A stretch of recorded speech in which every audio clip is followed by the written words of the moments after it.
अमरावती जिल्ह्यातील तिवसा तालुक्यातील तडेगाव ठाकूर येथे सोमवारला दुपारी सुमारे 2 वाजताच्या सुमारास अचानक आलेल्या अवकाळी पावसासह वादळामुळे मोठे नुकसान झाले. या वादळात मौजा तिवसा भाग 2 येथील शेतकरी उत्तमराव उमप यांच्या शेताजवळ सुमारे 20 वर्ष जुने मुंगनाचे झाड जोरदार वाऱ्यामुळे कोसळले. दरम्यान या झाडाजवळून काही गायी जात असताना झाड अचानक त्यांच्या अंगावर पडल्याने दुर्दैवी घटना घडली.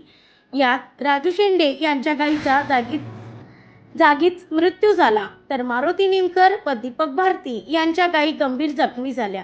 घटनेची माहिती मिळताच परिसरातील शेतकरी व गावकऱ्यांनी तातडीने धाव घेत झाड तोडून जखमी गायींना बाहेर काढले.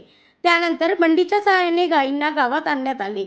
जखमी जनावरांवर पशुवैद्यकीय अधिकारी डॉक्टर विशाल मावरे यांनी तात्काळ उपचार केले. घटनेनंतर तलाठी तेजस्विनी केवटे व महसूल सेवक बाळू घुर्डे यांनी घटनास्थळी भेट देऊन पंचनामा केला. या अनपेक्षित घटनेमुळे संबंधित शेतकऱ्यांचे मोठे आर्थिक नुकसान झाले असून शासनाने तातडीने नुकसान भरपाई द्यावी अशी मागणी ग्रामस्थ व शेतकऱ्यांकडून करण्यात येत आहे. ब्युरो रिपोर्ट एम बी न्यूज महाराष्ट्रातील बातमीपत्राचे ब्युरो चीफ सुनील गुरमाडे.